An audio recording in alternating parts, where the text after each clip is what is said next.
The letter arrived on a Thursday morning in October, the kind of morning that arrives in Northamptonshire with a grey determination, as though the sky itself has decided to be an inconvenience. Eleanor Vane was already at her writing desk before the household had properly stirred, answering her father's correspondence by the shallow light of a single taper, when she heard voices in the entrance hall below. Not the usual voices, not the butcher's boy or the dairyman or the meek inquiry of Mrs. Thorne from the village. These voices had a settled, unhurried quality, the kind that assumes it will be heard without needing to raise itself. Eleanor set down her quill and listened. The hall went quiet again. She turned back to the letter she was composing on her father's behalf, the third in as many days to a firm of solicitors in Northampton, and her hand moved steadily across the page while the morning reassembled itself around her. She did not yet know that one of those voices in the hall would eventually change the entire arrangement of her life.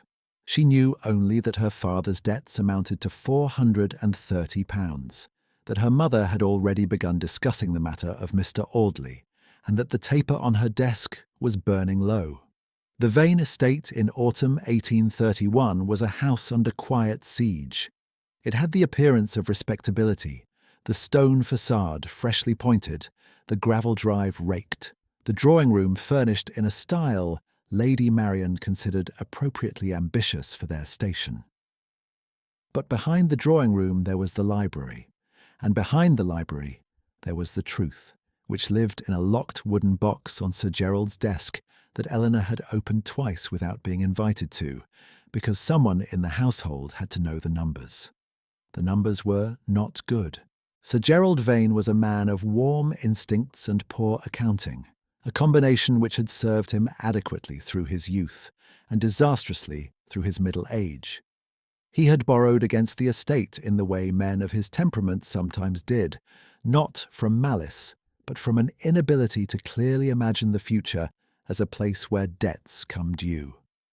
The creditor was a distant estate called Ashford Park, also in Northamptonshire, administered through solicitors in Northampton, and the £430 had accumulated over 11 years of interest, deferred payment, and Sir Gerald's enduring optimism. Eleanor was 24 years old. She had managed her father's household accounts since she was 19, when it became apparent that her mother would not, and her father could not. She spoke adequate French and passable Italian, could read estate maps with confidence, and had formed her own opinions on the proper management of a kitchen garden, none of which Lady Marian considered relevant qualities in a daughter who needed to be advantageously placed. Eleanor did not argue with her mother on this point. She had learned the particular economy of silence that life with Lady Marian required, to say less, hold steady, and continue doing the necessary work in the time before her mother was awake.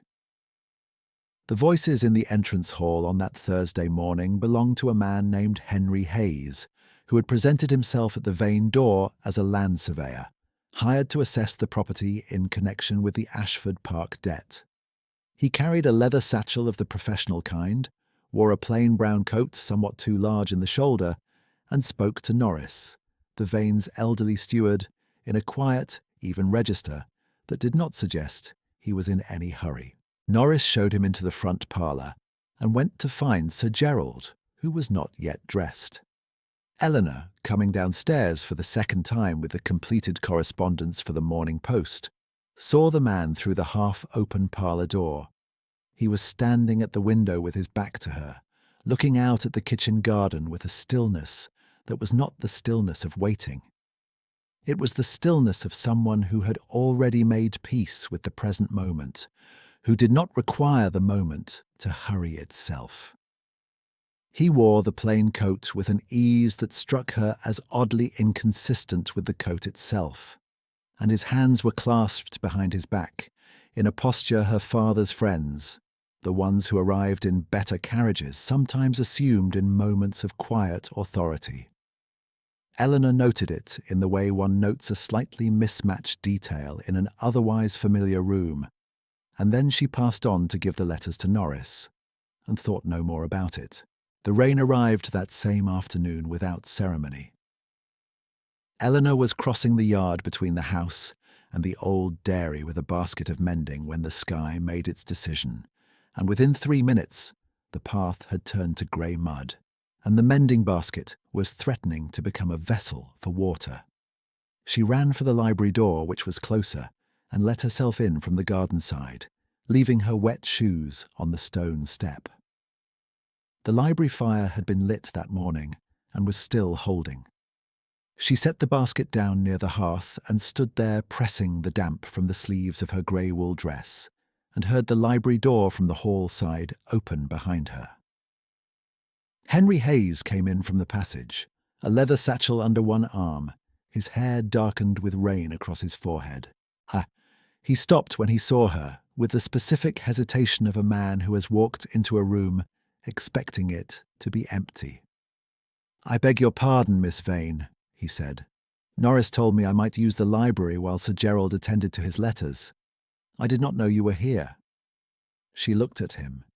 He was younger than she had estimated through the parlour door, nearer 30 than 40, with a careful, watchful quality to his expression that did not match the surveyor's coat any better than his posture had.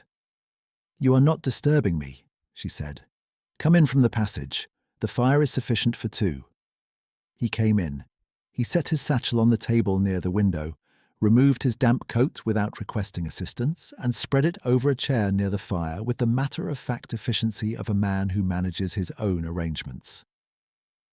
Eleanor found the page she had been intending to read before the rain interrupted her and sat down with it. They remained in that posture for the better part of an hour, the fire doing its steady work between them, the rain filling in all the gaps where conversation might otherwise have felt necessary. He spoke once, when she reached past the arm of her chair to turn the lamp higher, and he rose before she could reach it and turned it himself. "Thank you," she said. "It was near your hand," he said, which was not entirely true, and they both understood that, and said nothing further about it. When Sir Gerald finally appeared in the library doorway, red-faced and apologetic, Mr. Hayes rose, gathered his materials with unhurried precision, and followed her father to the estate office without apparent impatience. Eleanor watched them go. She became aware with a mild and entirely unremarkable clarity that she had no idea who he was. In the days that followed, she formed the understanding of him that was available to her from the outside. He had a room at the Three Bells in the village, arriving at the Vane estate each morning with his satchel and his plain coat and his patience. He worked through Sir Gerald's property records with a thoroughness her father found faintly alarming, and that Eleanor, reading the estate maps he sometimes left spread on the library table while he conferred with Norris, privately considered overdue. His handwriting, visible briefly on a page he had left folded near the inkstand, was unexpectedly fine, the hand of someone accustomed to correspondence rather than field notation. Eleanor noted this and replaced the page where she had found it. He had a habit of arriving in whatever room the work required him, without arranging his face into the professional performance she had seen from other men who came to the Vane estate on business. The solicitors from Northampton always arrived with the careful expression of men bearing bad news. They considered themselves too polite to deliver plainly. Henry Hayes arrived as though he had come to understand something, which was a different enterprise entirely, and one Eleanor found she could respect. It was in the middle of the second week that Lady Marian made her announcement about Mr. Audley. She made it at dinner, which was her preferred arena for announcements that required an audience too small to refuse and too captive to escape. Sir Gerald sat at the head of the table in his usual posture of comfortable unawareness.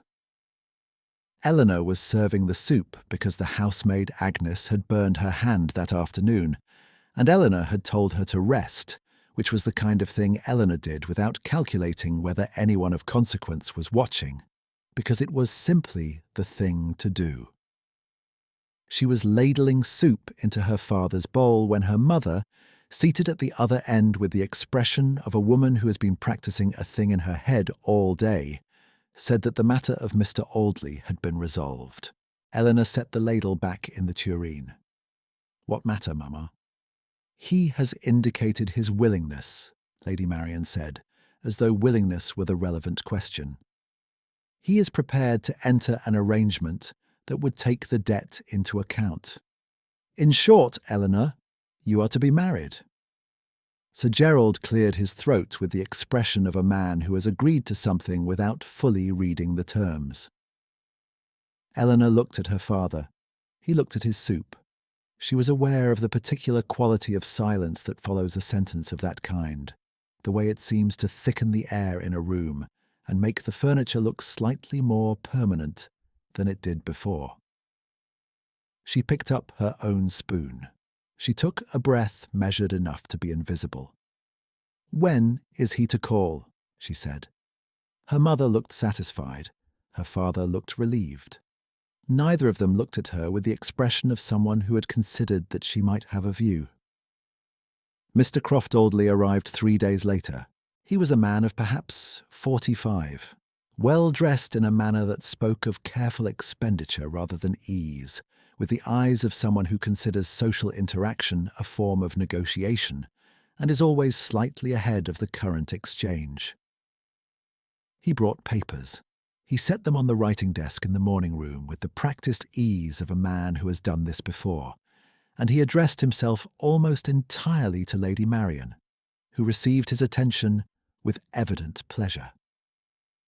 Eleanor sat on the settee near the window and said the minimum number of sentences the occasion required, and Mr. Audley glanced at her twice with the assessing quality of a man appraising property, and then returned his attention to her mother. Henry, arriving that same morning with his satchel, was shown by Norris to the estate office rather than the library. He passed through the hall as Eleanor was escorting Mr. Audley to the morning room door.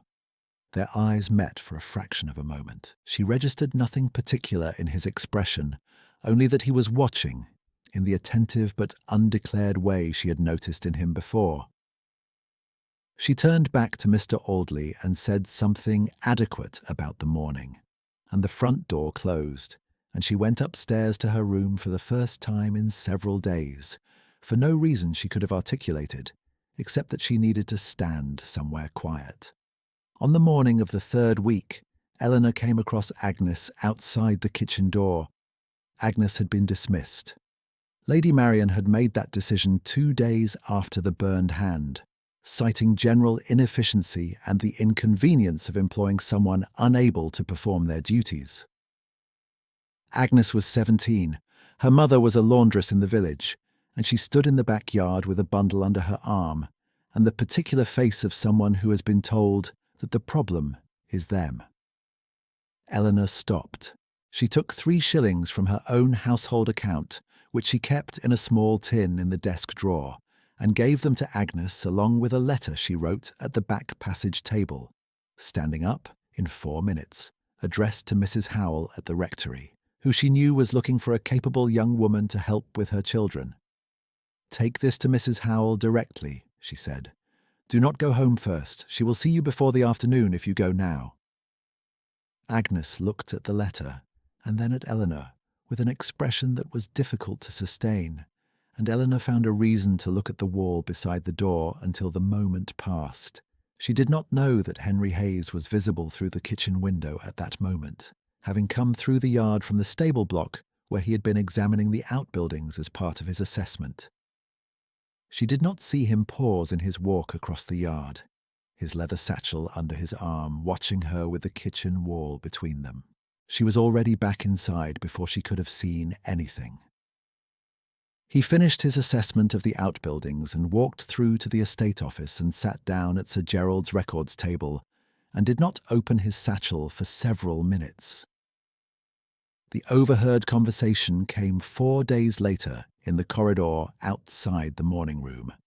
Eleanor had been returning a book to the small shelf near the morning room door, a task she had given herself to occupy the 10 minutes before she was needed in the kitchen, when she heard her mother's voice through the imperfectly closed door.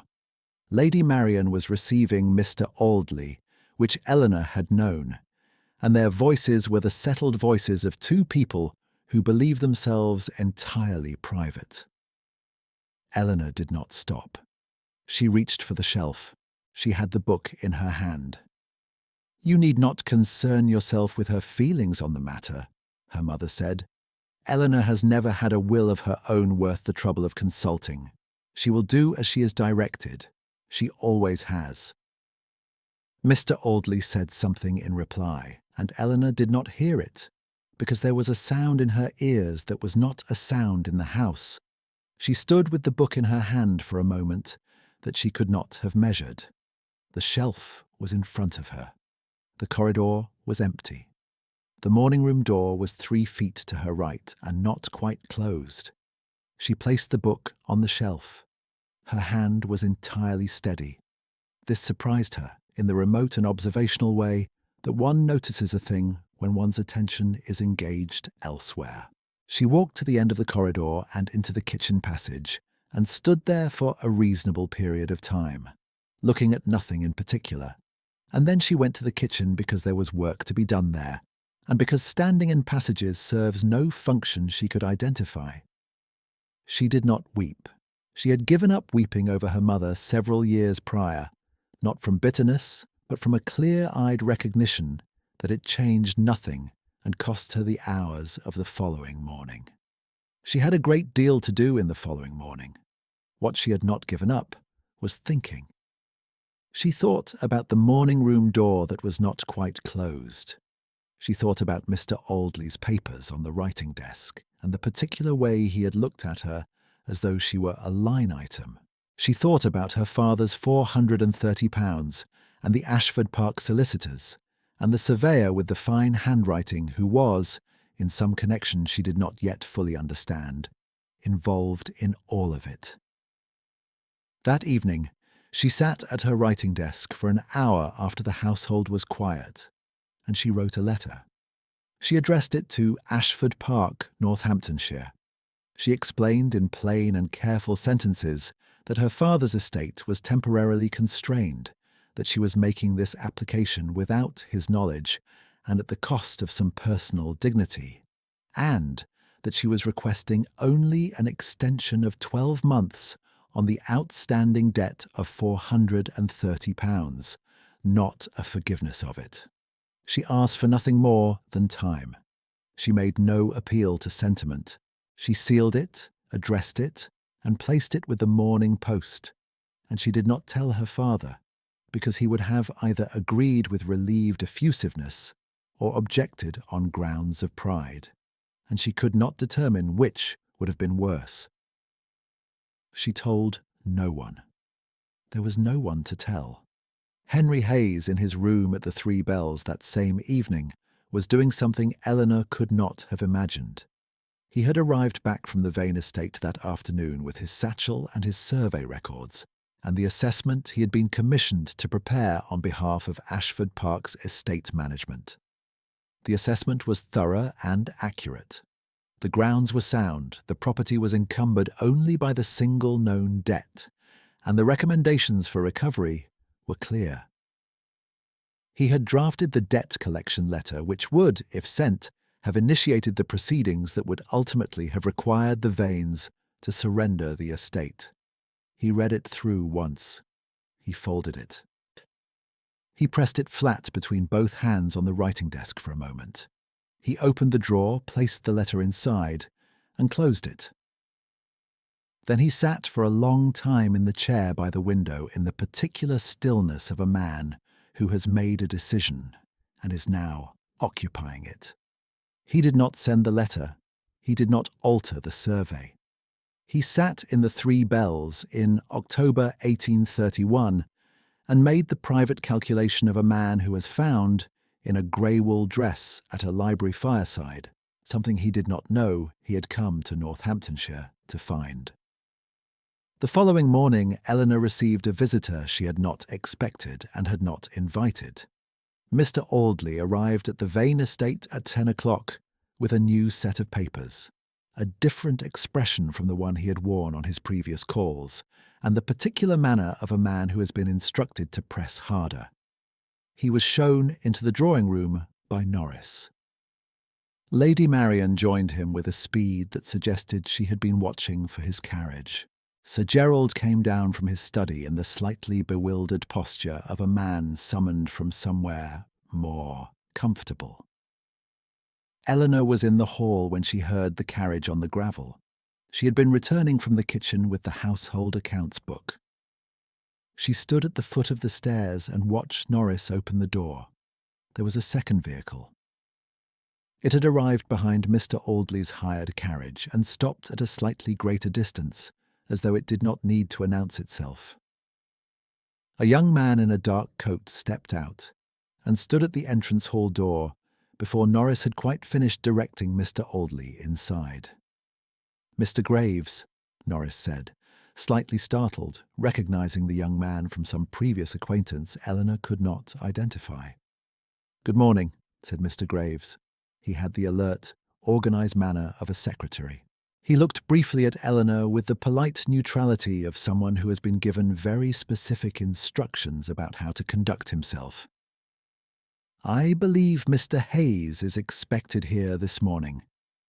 "He has not yet arrived," Norris said. "He will be shortly," said Mr. Graves, and stepped back toward the second vehicle to wait. Henry Hayes arrived on foot from the direction of the village lane 7 minutes later, his leather satchel in hand, his plain brown coat unremarkable in the October morning. He walked up the drive with the unhurried steadiness Eleanor had come to associate with him over the past 3 weeks. He saw Mr. Graves and acknowledged him with a nod of the kind one gives to someone who is exactly where they are expected to be. He crossed the threshold and Norris opened the door fully, and Mr. Graves came up the steps behind him.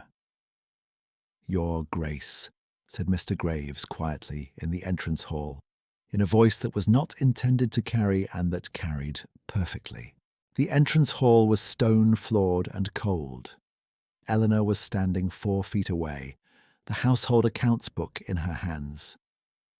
Norris had gone still at his post by the umbrella stand. The words settled into the room with the particular quality of something that has been true for a long time, and has simply, at this moment, been allowed to be spoken aloud. Henry turned slightly, as though he would have preferred the moment to be different, and looked at Eleanor. She looked back at him. The accounts book was in her hands. Her face was entirely composed because she had spent 5 years learning to keep it so, and because the composure was not a performance, but a posture that had become her own. She registered his steady grey eyes, the plain coat, the leather satchel she had watched him carry across the yard 3 weeks ago. She registered Mr. Graves standing 1 step behind him, with the quiet deference of a man who knows his principles rank without requiring it to be declared. She looked at Henry Hayes for a long moment. "I see," she said. He said her name, not Miss Vane, just Eleanor, which was the first time he had used it, and which required neither ceremony nor explanation in that moment, because the morning-room door that was not quite closed had already taught her that she was not always consulted about the things that concerned her most. She turned and walked to the drawing-room door and opened it. Mr. Audley was seated across from Lady Marian with his papers arranged. Sir Gerald was in the chair by the window reading an expression of mild discomfort. They both looked up at Eleanor with the slight surprise of people who had not expected to be interrupted. Henry walked in behind her. Mr. Graves followed 2 paces back, and stood near the door in the attitude of a man accustomed to standing near doors while consequential things occurred. Lady Marian said, "Eleanor, we are occupied if you would be so kind as to—" And then she registered the person standing behind her daughter, and her sentence ceased to function. Mr. Audley's papers were still in his hand. He looked at Henry with the initial confidence of a man who has not yet understood why he should revise his posture. And then something in Henry's bearing, the uncosted ease of it, the way he stood in the drawing room of a minor Northamptonshire estate with the same settled authority with which he had stood at the library window 3 weeks ago, caused the confidence to lose its footing.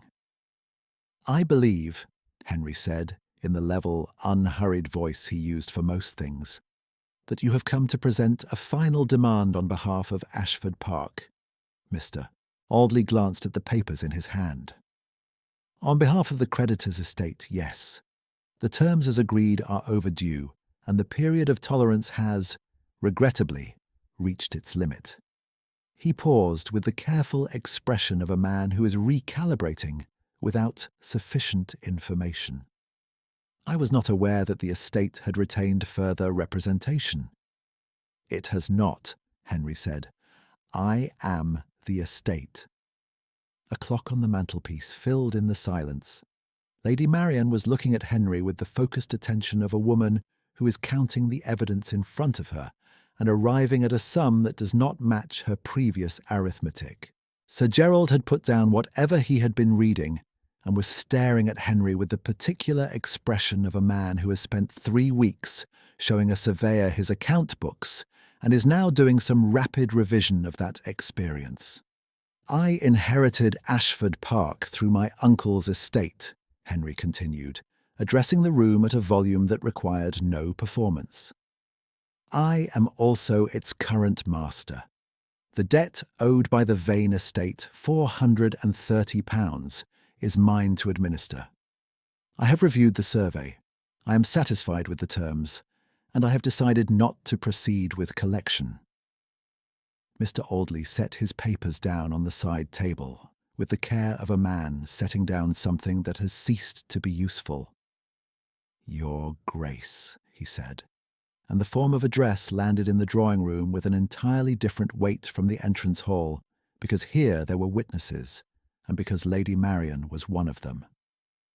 Lady Marian rose from her chair. She had the expression of a woman who is performing a recovery in real time, and has considerable experience in this.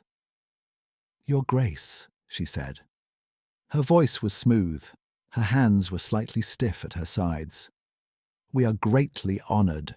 I had no idea that Mr. Hayes was—" She paused, and the pause did the work her vocabulary could not. "Connected." "He is more than connected," said Mr. Graves from his position near the door, with the mild precision of a man stating a navigational fact. Lady Marian looked at her daughter. Eleanor was standing near the window, the accounts book still in her hands, which she had not thought to set down. She was aware of the room around her, the clock, the cold October light through the drawing-room glass, the side table where Mr. Audley's papers lay in their new irrelevance. She was aware of her mother's gaze, which had the quality of a person rapidly revising a document they had considered final.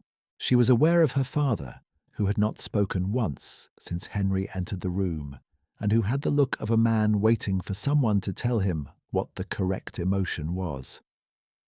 She was also aware of Henry, who had not looked away from her since the entrance hall. She did not say anything to her mother. She did not need to. Her mother was already doing the necessary revision, and the drawing-room was already doing what drawing-rooms in Northamptonshire do when a duke is standing in them. It was reordering itself. "Mr. Audley," Henry said, "I believe this concludes the matter that brought you here this morning." It was a dismissal of the most refined kind, the kind that requires no elevation of voice, no gesture toward the door, no theatrical pause. Mr. Audley gathered his papers.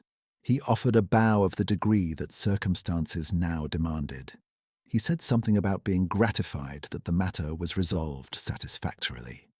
He left. Norris closed the drawing-room door behind him. The click of the latch was the only sound for a moment.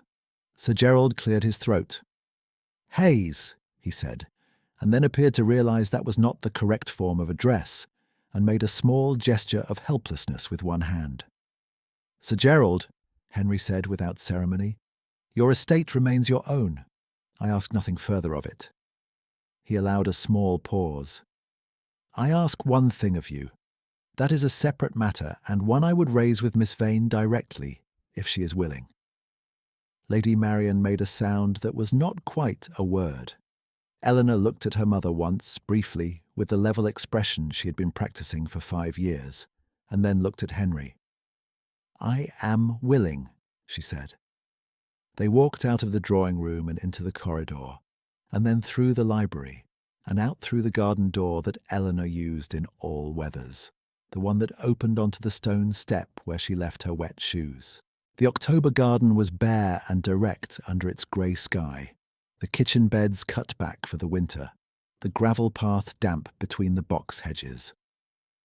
Henry reached into his coat and drew out an envelope. It was sealed and addressed in Eleanor's own handwriting. She recognized it immediately. He held it in both hands with the care of something kept, not merely carried. "This arrived at Ashford 3 days ago," he said. She looked at it.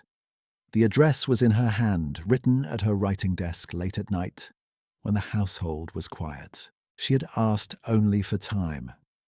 "You wrote to me," he said, "before you knew who I was, before you knew that it mattered to whom you wrote." He paused. "You asked for 12 months. You asked for nothing else. You made no appeal to sentiment, and you expected nothing." "I expected a reply from a solicitor," she said, "possibly a refusal." "You deserved neither." His voice was the same voice he had used across the library fire, unhurried, level, belonging to a man who does not fill silences unnecessarily. "I buried the collection letter before I had read 2 lines of your father's accounts, Eleanor. I want you to know that. I want you to know it happened before you wrote to me, and before you gave Agnes 3 shillings and a reference for Mrs. Howell, and before I had any reasonable right to want anything from you. I want you to know that it was not a calculation." She stood in the October garden with a flat grey sky above her and looked at him for a long moment. "You were supposed to collect the debt," she said. "Yes." "You buried the letter instead?" "Yes." She looked at the envelope in his hands, her own handwriting, addressed to an estate she had not known was his, asking for time from a man she had offered shelter to when it was raining and had not thought twice about. The library fire, the lamp that was near her hand, the ease with which he wore a coat that did not fit his bearing. She understood in the complete and interior way that things are understood when they have been quietly assembling themselves for 3 weeks without announcement, that he had not come to Northamptonshire intending any of this. She understood that the buried letter was proof of something decided in private, at a writing desk in a coaching inn, at a cost to himself that he had not calculated aloud for anyone.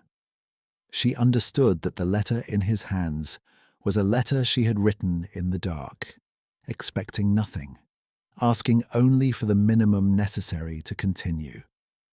"You kept it," she said. "I did."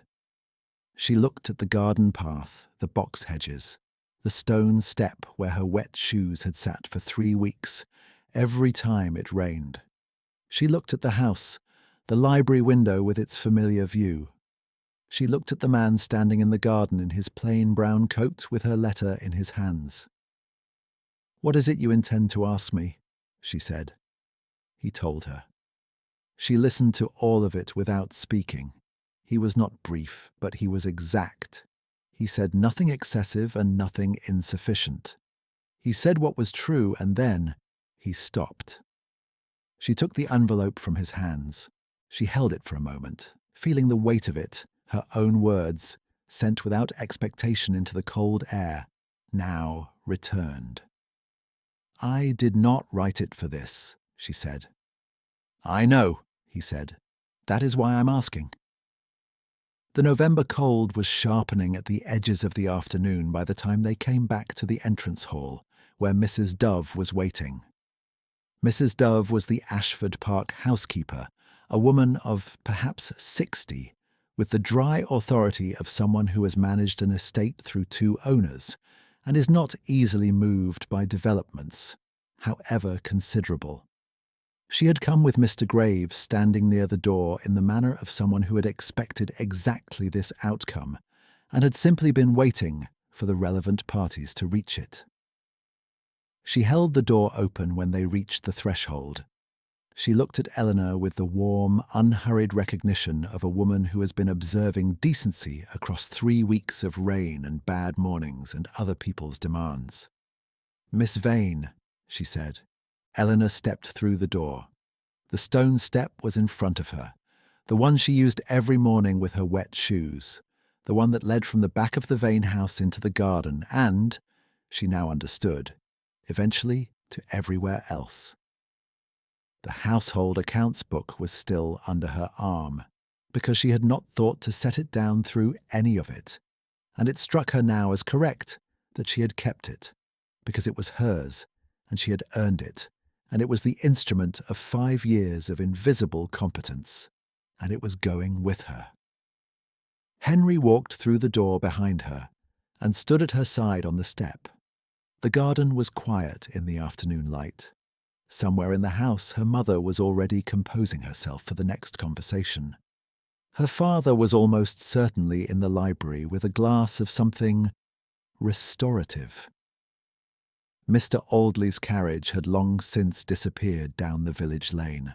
The gravel drive was empty and pale in the grey October light, and the box hedges ran clean and straight down toward the kitchen gate, and Mrs. Dove stood in the doorway behind them holding the door, steady as a woman who has served a great house long enough to know that the right people always return to it eventually. Eleanor held her own letter in one hand, the household accounts book in the other, and looked out at the garden she had walked every morning for 5 years. She was not the same person who had walked it yesterday. She was entirely the same person who had walked it yesterday. Both of these things were true in the particular way, of things that have been quietly true for a long time, and have only just been given permission to be stated aloud. Henry said nothing. He did not need to. His hand was steady at his side, not reaching, not declaring, simply present in the way he had always been present, from the first morning in the library, with the rain coming down and the fire doing its work, and the lamp that was not quite close enough to her hand, but close enough that he had risen anyway. She turned to look at him. He looked back. The afternoons settled around them, and Mrs. Dove held the door.